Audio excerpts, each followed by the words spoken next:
Hello and welcome to the Divorced Dadvocate, where we help dads navigate through their divorce and create a healthier and less traumatic divorce process. My name is Jude. I am your host, and I'm thrilled today to be able to geek out a little bit on some neuroscience with my guest. But before I introduce him, I do want to remind you that the Dad's Divorce Blueprint class is starting on May 9th. Go to dadsdivorceblueprint.com. There's a special early bird sign up for that going on right now. And if you want to create that healthier and less traumatic process and really start the rebuilding process to healthier relationships in the future, this is the class for you. So my guest today has been exploring consciousness and working on himself since his teens. After decades of meditating and learning and using many personal change methods for years at a time, one day he realized he was at a dead end. That sounds familiar. Nothing had created the deep change he was looking for. That sounds familiar too. So then a new question started him on a path that led to ways of producing immediate, deep transformations that literally rewired the brain toward integration and wholeness. This is the neuro mastery approach, and it's our topic for today. Please welcome Daimon Sweeney. Daimon, thanks for being here. My pleasure, Jude.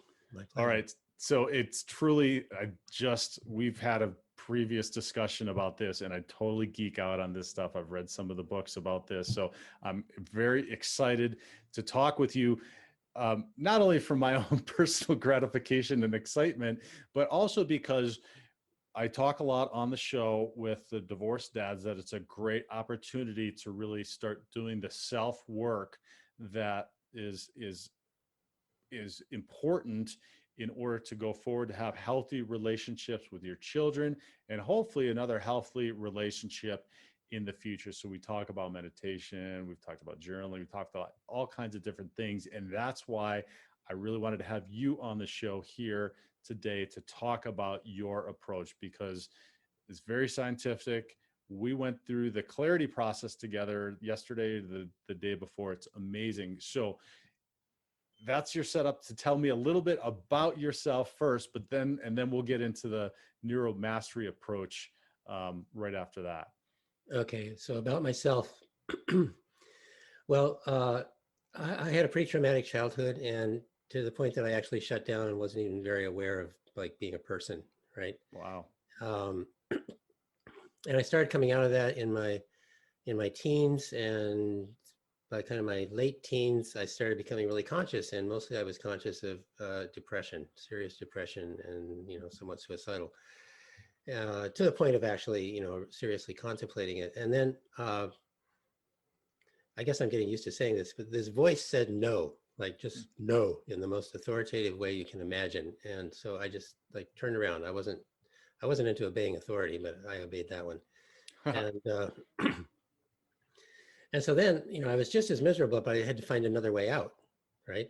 Mm-hmm. And so that started me on a long path, and I'd already been examining my mind. I was familiar with that, so I just kept on doing that. And then one day I realized that I could make a choice, and it changed how I felt. Like I could do this thing or that thing, and it kept me from sliding into another depression. And so I thought, wow, I can make choices. Look at that. It was a new discovery for me. Other people know that, but it was new for me. And so then I set out on a long quest. I went to the Rochester Zen Center and did over 1,000 hours of meditation there during the next year. Wow.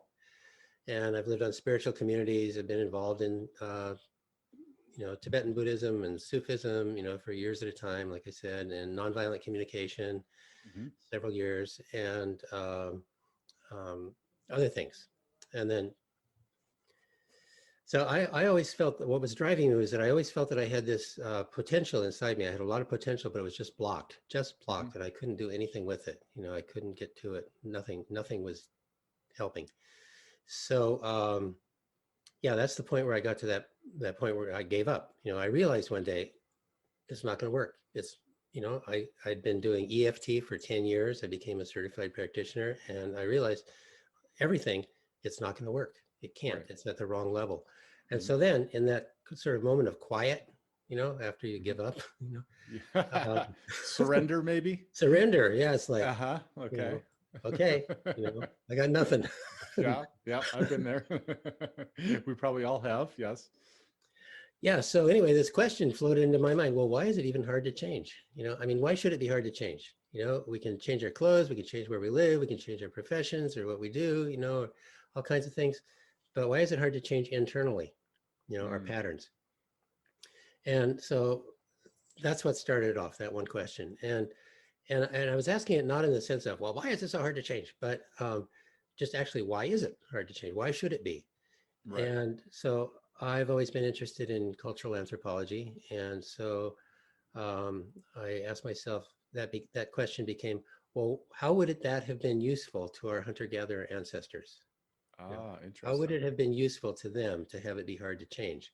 Hmm. And what I got is there's actually a really good reason, which is that we're born and our nervous systems are like soft clay, and they'll take on any impression, any language, any preferences, any values, anything. And so what are they going to do? The adults have learned how to have a culture that worked for them, right? They had a Right. viable culture, or else they would have been dead. So, by definition, Right. there was So no. literally needed to survive, right? Yeah, yeah, they knew how to do that. They knew how to make tools and weapons and how to hunt cooperatively and safely enough, and what to gather, where and when, and how to keep the spirit strong, in the face of adversity or attack Right. and so on.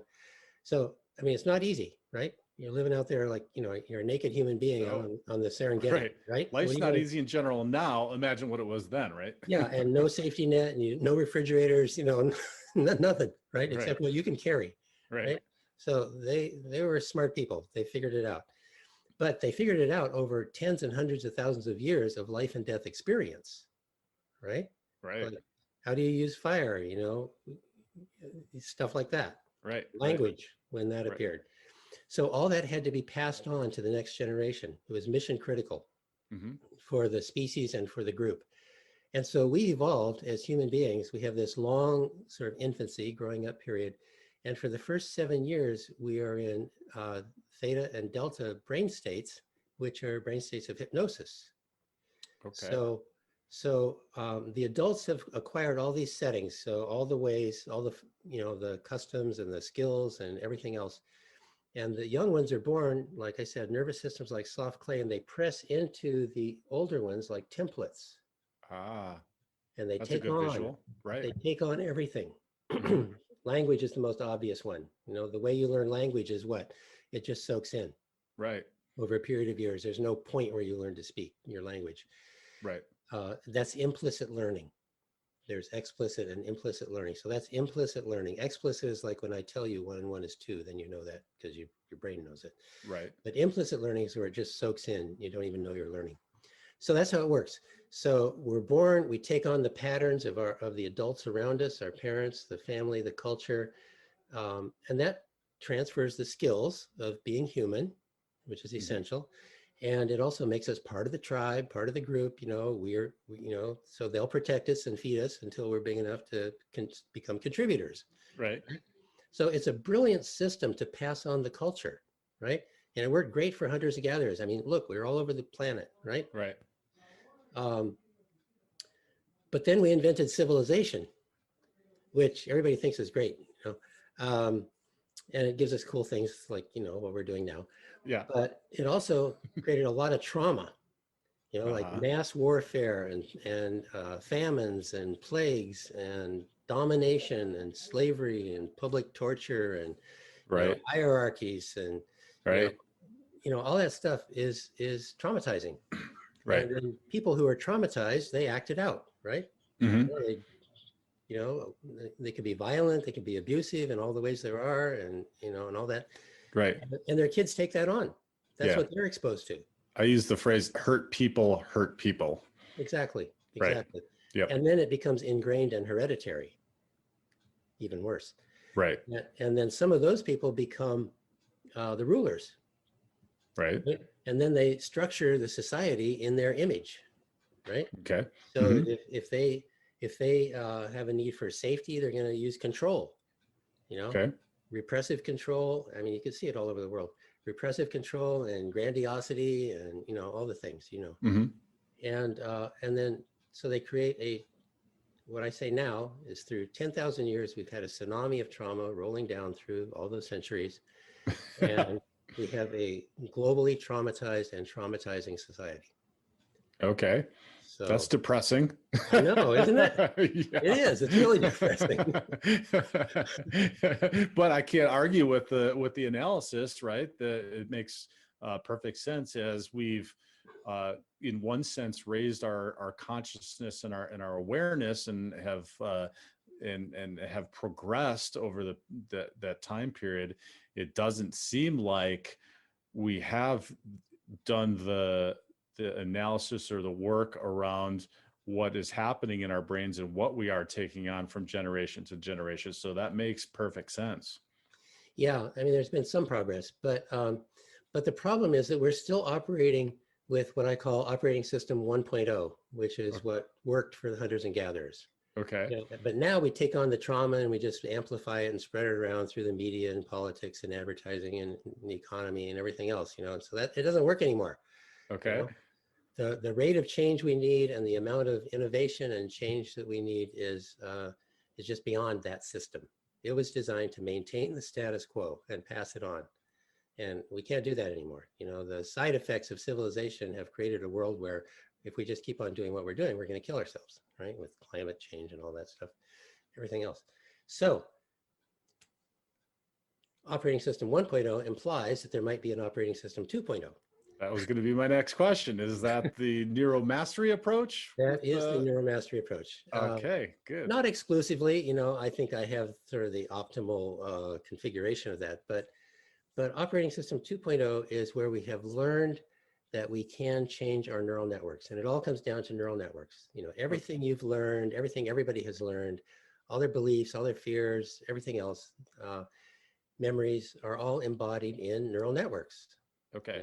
And so describe for the audience though, with the neural networks and how they work, where they're happening and what happens in your mind a little bit, so we can understand and how, and if you can then link how the trauma works in that as well. Sure. Yeah. So we have on average 86 billion neurons. Okay. And each of them has something like 10,000 connections to each other, to other neurons. And somehow those connections embody all those memories and fears and everything in the trauma that I was talking about. And I don't think anybody knows exactly how that works, but we know that that's true. So neural networks are, neurons are electrical beings, right? They live with the electrical charge going through them. If they don't have that, they die. Right? Okay. So neural networks are just the way certain neurons have hooked up with each other. And, it can be as simple as, tying your shoes, like at one point you didn't know how to tie your shoes and you struggled and you learned. And now, it goes, tie your shoes. You don't even have to think about it. Right. Right. And so you've basically then wired that neural network to do that for you, right? Within your body. Is that correct? That's what's called procedural memory. Yeah. Okay. It's like driving a car, doing any of the physical typing, anything that we know how to do. Procedural memory. Well, the same thing works for everything else we've learned how to do. If you think of, think of a certain person and you have a certain cascade of reactions, right? Right. It's automatic, right? Right. And it feels unchangeable, right? Or very hard to change. Right. Because of that first thing, operating system 1.0, it preserves whatever's familiar. Right. So the key here, though, is that we can change neural networks. We can identify specific neural networks and change them. Using neuroscience, I call it the neuroscience of rapid change. And the key is... Let's back up real quick. I just want to use an example of what you're talking about with wiring that through with a traumatic event, right? So we talked about wiring to be able to tie your shoes, which is positive, beneficial in your life, right? Because then you're not tripping, your shoes aren't falling off, you have to buy new ones, all that stuff. But with say you have a traumatic experience, or you just have something that's mental emotional trauma from let's say, we'll just use an example of a parent maybe uh, we can just use like physical abuse, then that gets wired in any number of ways. If I'm understanding you, it could be it could be a smell, right? If it was something, it could be something visual, it could be whatever, but that then will trigger that neural pathway to happen. So then, if I'm understanding you correctly, then what what got wired in, then in your later life, this could be throughout your childhood, but later maybe in your adult life, then gets triggered because that's how it was wired in. So like maybe, somebody wearing blue triggers you in some way you have no idea about, because you were, for a lack of better example, abused by somebody that was wearing a blue shirt. Yeah. Yeah, that, or even on a bigger scale, just the fact of being in relationship, Okay. or decisions you make about life, like I'm unworthy, I'm unlovable, there's something wrong with me. Right. Um, those happen. So, and then there's the what I call programmable alarm system. Right. So, if you touch something that's unexpectedly really hot, how often do you have to do that to learn not to? Right. Right? Exactly. Yeah. Yeah, one-time learning. And it's not only one time, it's an amazing kind of learning. It's one-time learning. It generalizes to anything like that. The example I usually use is a candle. When you're really young, you're crawling around and there's a candle and it's so pretty and you touch everything. So you touch that, it doesn't feel good. So it hurts, right? So it generalizes to all flames. It generalizes to your whole body. Okay. It's one-time learning. It's lifetime learning. You don't need booster burns to remember that that hurts. And it Okay. takes Right. priority, booster burns, yeah. And it takes priority over anything else. Like you don't wait until you finish your sentence to pull your hand out of the fire, right? Right. Right. Right. So that's a special kind of learning, programmable alarm system, but it applies to what you described. So, and it's going to take priority and it's going to run your life. Right. If you have that kind of thing, however it affected you, those things are going to run and take priority when they're triggered. Right. Which maybe in your childhood was successful in helping you to survive your childhood or get through the childhood, but in your adult life is not serving you in, let's say, your romantic relationship, right? Your marriage. So now that's potentially a problem, which I find with the men that are going through divorce are open now to say, okay, give me a neuromastery approach to figuring this out, because I don't want to go through this pain again. I know I don't. That's my experience. So tell us how then we can like rewire this as quickly as the first time I got burnt. Yeah. Well, yeah, that's what it's all about. That's what operating system 2.0 is taking deliberate charge of your neural networks, your wiring, and upgrading them deliberately. Okay, Okay. that's operating system 2.0. And it's a path, it's not like you can flip a switch. Okay. But it's like we have legacy software, old IBM mainframes, and they just can't keep up with the world, with the demands of now. But we do have this upgrade path, which is awesome. Very fortunate, whatever. Mm-hmm. So the way it works is that the way you change a neural network with memory reconsolidation is that there are 5 steps. First, you identify the neural network you want to change, and that could be just thinking of a person or a situation or a memory, anything that's a neural network. And so you identify it, and then you activate it, which you can do just by thinking about it usually. Okay. And then the key step then is you interrupt it. You do something that your brain doesn't expect, because your brain is a prediction machine, among other things. Okay. That's how we get through life efficiently. It predicts what's going to happen, and usually it's right? But if something unexpected happens, it goes, oh, wait a minute, something's going on. What is it? Right. Yeah. Like if you're driving along and you're in a trance, you don't even know you're driving, and a siren happens, you're back, right? Right. Okay, that was unexpected. What is it? Okay, so you interrupt the expectations of your brain, and that causes it to open up to new learning. Mm-hmm. Very smart, right? And then you have a window where you can put in that new learning. And I have particular ways of doing that. And then the final step is called reconsolidation, because your synapses actually open up. They become labile, available for change. And then the reconsolidation is like saving and closing a file. Okay. So it's really very similar. We open the file that contains that particular reaction pattern. We edit out all the, the red highlighting and the multiple exclamation marks and the underlining and the all caps. We take all the alarm out, and then we save it, and it becomes just normal information. And so the way that I go about doing it is using meridian points, because I did EFT for 10 years and saw how amazing it is, but it had its limits. I mean, they're actually built in deliberately. And tell people what EFT is. Sure. Sorry. Yeah, EFT is emotional freedom techniques, and it involves using meridian points. And so the way, just a few of them, there are hundreds of meridian points, and we just use a few of the major ones. And describe what the meridian points are and why those are important also. Thank you for slowing me down, Jude. Yeah, no, that's okay. As you can tell, I'm just really into this. No, I know. You've got so much wisdom on this. I want everybody to be able to utilize some of these techniques. Yeah. Okay. Well, meridian points, the idea comes from Chinese medicine, traditional Chinese medicine. And they discerned thousands of years ago that there are meridians. So they're like energy channels that run through the body. They're on left and right. They're two sets. Okay. And they're, you could think of them as similar or analogous to blood vessels or nerves. So those are two systems that run through the whole body, and they need a smooth flow of whatever they conduct for you to be healthy and to operate properly, right? Gotcha. So the meridians are the same way, and they conduct what's called qi, or life energy. Okay. And so Chinese medicine that's what acupuncture is about. There are certain points where you can access that system, right? Okay. Those are called acupuncture points or acupoints. And so they're about adjusting the system so that you don't have, it's not clogged, you have a smooth flow. Okay.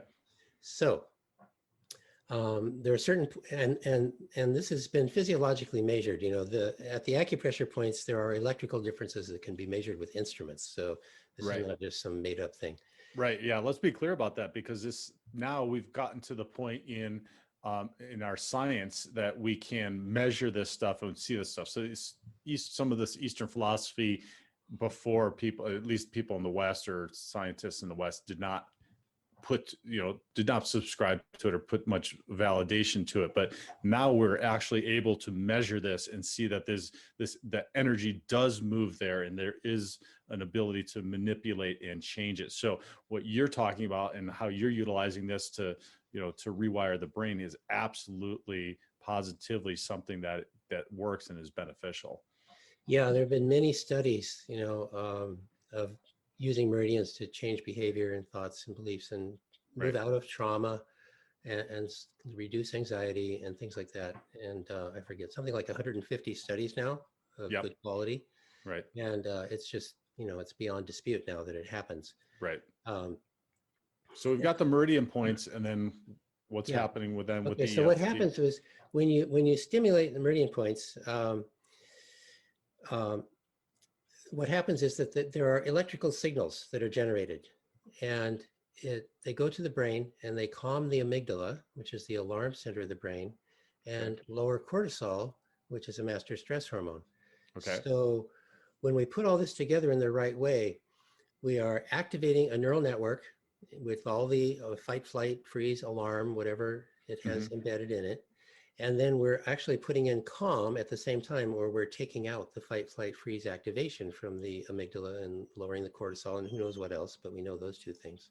Right. So, and when we've done it in that sequence I told you, it actually rewires the brain right there on the spot.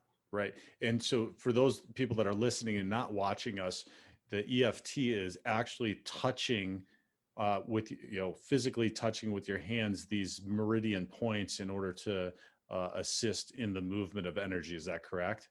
Right. So, yeah, so just fingertip pressure, no needles in what we do. And you do it yourself. I just explain to people how to do it, and they do it themselves. And yeah, so not so much, I don't think of it so much as moving energy. That is the traditional point of view, that's what's happening. I totally use just the concept that it calms the amygdala and lowers cortisol.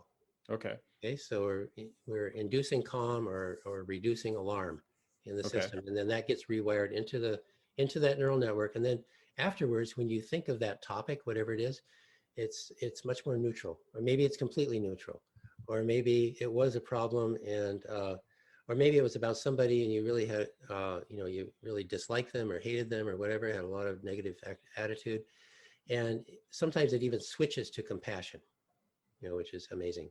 But so basically what you've done then is taken them from a part of their brain that's in fight or flight or freeze, and then moved them to somewhere that is then able to be, just like you said, neutral, just not reacting to it. And that's beneficial because the fight or flight or freeze benefited us millennia ago, right? To get away from dinosaurs or animals. But now that's not benefiting us, and it benefits us to be more in a different part. We have those neural networks go to a different part of your brain to be calm. Is that well, it's actually, yeah, basically, but it's the same neural network, just taking out the fight, flight, freeze activation.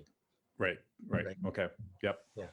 And so that, yes, that's beneficial. And one reason it's beneficial is that when we're in fight, flight, freeze, we're in tunnel vision, because it literally, your pupils widen, your focus narrows, and this is just physiological stuff. Right. Even your hearing shuts down. Like if you have a threat in front of you, like, a dangerous snake, all your attention is going to be there. Right. And so that's useful. Right. Yeah. But if you're in a social situation or a business situation or a relationship, getting tunnel vision and becoming closed to new information except the threat that you're perceiving is not the best way forward. Right. And if you get triggered, by being with, maybe at the beginning of a relationship, it's like, all your fears come up and all the memories and all the unprocessed things that happened, that all gets triggered. Like here I am close to a woman, or a man, right, whatever it is. And I'm at the verge of getting into another relationship. All that stuff comes up. Right. And, so you're walking around like a landmine. Right. So it moves you to more beneficial outcomes. Yeah. It makes you more capable, more present, able to make conscious choices. And it's not involving hours of meditation or hours of, writing out a journaling or therapy for, $300 an hour or anything like that. That's what's cool about this, is that it's so fast. I do a workshop called Get Over Your Ex. It's 4 hours. And it does that. Really, that's it. I wish I would have had this 9 years ago. I wish you had too. So tell us just a little bit about that. Okay, about the workshop. Yeah, a little bit about the workshop and okay. Well, the one I have available right now is called Quiet Mind. Okay. I mean, I can do the Get Over Your Ex individually with people. I don't yet have that online. Okay. But the one I have online that's readily available, and there's going to be a link to that in the show notes, is called Quiet Mind. And it's maybe even more important because it, what it does is it sort of deletes, to use that word, the toxic inner voice. The one that tells you you're not good enough, you're not lovable, you're never good enough. Whatever you do, it's not going to be good enough. Do more, do it faster, do it better. Mm-hmm. What an idiot you are. You're too fat, you're too old, you're all that stuff, the negative stuff, that there's this voice in the head that says all that stuff, and it can be incredibly damaging. It can destroy relationships. Right. And it's just our neural pathways that have been wired to think that way. It is a learned activity. Yeah. Okay? And it's not necessarily our fault, right? I mean, no, it's absolutely nobody's fault. It's nobody's fault. None of this is anybody's fault. That's one thing I would like people to take away. Yeah. This is stuff that happened automatically, accidentally. You took it on from your parents, from events. It was the best you knew how at the time. We don't get instruction about these things. Right. So, we just find, how are we going to survive? How are we going to make it? What makes sense? And we don't know. I mean, we're kids, Right. And so we just take all this stuff on, and then it sets and it runs our lives for the rest of our lives, until you deliberately take control of it. Right. Which is now a good time when we're in divorce. We're kind of, typically the men have been the ones that, a woman is filed for, and we're what you would call it the dumpy, and we're going through, oh my God, I was surprised. What did I do? How can I figure this out? I would like to do better in the future. I have kids. So it's a good opportunity at this point to just go, okay, what can I do better? How can I reprogram this? And that's why that would be a good timing for what you're talking about. Yeah, it's a great time for a total reassessment. Right. For one, getting out of pain, Yeah. because getting out of tunnel vision, getting out of reactivity, because you can't really operate very well while you're in pain. And then moving into greater and greater, what I call calm clarity, um, Right. becoming, having equanimity, emotional balance, and clarity. Right. So I had the pleasure of working through a process with you, and I wanted to share that with the audience because it was absolutely remarkable. So those that you can see is I'm holding up a paper. Those are you listening, I'm holding up a paper, but I want to tell you the results that I got on the specific thing that we worked at. And so there's a measurable part of this, right, Daimon, that in the beginning you kind of put a measurement to it. At the end, you put a measurement to it. And I'll say mine went from a total of, let's see, 10 points on one to, and 8 points on another one. And that's on a scale of like one to, Of 20. It's a 1 to scale of 20. 20. Right. It's Yeah. negative. So that movement was literally 50% in just, we spent maybe a half hour together on this specific topic. So absolutely remarkable. Yeah, and if I can share a little more, you went from a lot of doubt to a lot of certainty, Yep. right? Yep. Yep. Yeah. So truly amazing. And yeah, and I didn't, I like to meditate, and I do meditate, but I didn't have to meditate for hours. And I always talk about on the show, finding something that is a contemplative practice. This would be amazing because it's not only contemplative, but you're actually rewiring. So some contemplative practices can do that, right? If you're doing some of them aren't, but Over this time. one, yeah, over time, exactly. But this is actually something that's contemplative, but it is having a result of that time that you're putting in. Yeah. Yeah, it's very fast. Once you learn how, it takes about 25 minutes, and usually it can take longer or shorter. And it literally just rewires your brain around whatever topic you choose. And then those changes are lasting. It's not like you have to keep doing it over and over and over. They're lasting changes. It's like rewire your house. It's not going to sneak back overnight, right? Right. Um, Right. so you just keep doing it, and the results are cumulative. Right. Right. You keep doing it with different things or Different different topics. Yeah. topics. Right. Yeah. Different topics. Right. And you just keep moving forward. So it's like we have this warehouse of unprocessed experiences. Right. Right. And once you start doing it, they start coming out. They want to get processed. Mm-hmm. Yeah. And so you just keep doing that and doing it. And it feels endless for a while, but after a while, the warehouse starts getting a little emptier. Yeah. And it's like, and then especially with this quiet mind workshop that I have, your mind actually goes quiet. Like That's awesome. it That's is awesome. awesome. It is awesome. And I wish my warehouse was almost empty. I can't say that it's even nearly empty because it just seems to be more things coming up, or I keep getting new shipments in. I haven't quite figured that one out yet, but maybe you can help me with that one in the future. So Daimon, you've got a special offer for people listening. Tell us about that. What is that? Yeah. Well, it's my quiet mind workshop, which I've mentioned.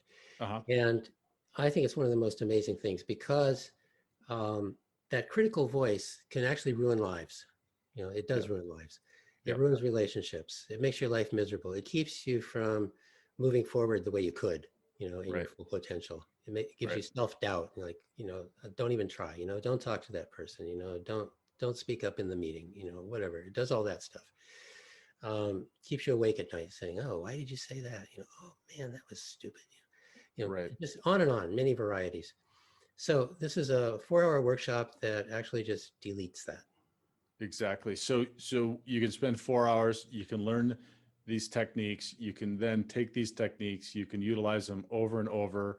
And unlike me, hopefully like get out everything out of your warehouse as soon as possible, depending on how much time you want to take and how much work you want to do. But the bottom line is you've got a phenomenal tool to utilize the rest of your life. Yeah, and it's not just one tool. I teach a variety of tools. It's not just that one. We do use that one. That's a main one. Okay. But there are a bunch of others. And along with that course comes another one. So that's good for like taking out chunks, right? Uh-huh. And we not only do it on the critical voice, I mean, we take the critical voice to go in all directions. So it's a critical voice about yourself, but it's also a critical voice about other people and about life. Okay. So we cover those three aspects of the critical voice. And then with that, there is another training program called Immediate Calm. Okay. And it teaches you how to move from upset to calm in 2 minutes. So, Wow. or toward calm, you know, it's a definite noticeable difference in 2 minutes. And you can just do it repeatedly and get to actual huge transformations. So this is something you can do during the day, you know, like you know, at work, or just talking to someone or interacting with your kids, you know. Yeah, or you're trying to get the kids to do something, and you're trying to get dinner ready, and the phone's calling, and you got to pay your bills, and all of that stuff that you have to do as a single dad, right? This would be a phenomenal tool to have to just be able to just to get it cool under down. control. And in that, there's a thing you could do daily to take down the triggers from the day that you didn't have time to deal with. Right. And as you do that, they become less and less powerful over time. And there's even a section in there for kids, you know, for parents to use with kids. So you help your kids go to sleep, help make them trauma proof. I've got some great stories about, you know, experiences people have had, parents have had, actually male parents, Yeah. dad. Yeah. With their kids who got like terrified, you know, about something. And they just say, do you remember when this happened? And they did the points. And one kid said, it's like magic. It's gone. Wow. I mean, literally. So it's a tool kit, not Yeah, even it's a just tool a kit. tool, a tool Yeah. kit, 4 Yeah. hours, and you can use it over and over again. Yeah. The combination of the Quiet Mind workshop, where you learn to use certain tools and, you know, a range of tools, and then the Immediate Calm training that goes along with that gives you a pretty good toolkit for handling your life, for starting to move steadily out of fight, flight, freeze, and reactive patterns into having more clarity, being able to make conscious choices that are actually aligned with your well-being. Awesome. So we will have a link in the show notes below to sign up for that and to look into that. Is there a specific website, like a custom URL for that for anybody to go to? That'll be in the show notes. That's what's That'll in be the in the show show notes. notes. Okay. Yeah. Perfect. We'll have that. Damon, I sincerely appreciate it. If anybody wants to reach out and connect with you, what is the best way for them to do that? My website, daimonsweeney.com, Daimon Sweeney with an EY.com. All right, perfect. And then also I'll remind everybody, if you found some value today, please like us, please subscribe to us, please leave a review on whatever podcast platform you're listening to. It helps us immensely, and I appreciate it. Lastly, I'll remind you, laser coaching, 1 full year for $997. Reach out to me at thedivorcedadvocate.com. Let's have a conversation and see how we can get you some results in your divorce. Daimon Sweeney, thank you. I got to say, creating something, it's called the near mastery approach, but taking the time to do that, to better the world and help people is such an amazing and noble thing. And I sincerely appreciate that you've done that. And then you're taking the time with my audience to share that with them. Thank you so much. I am happy to share. Thank you, Jude.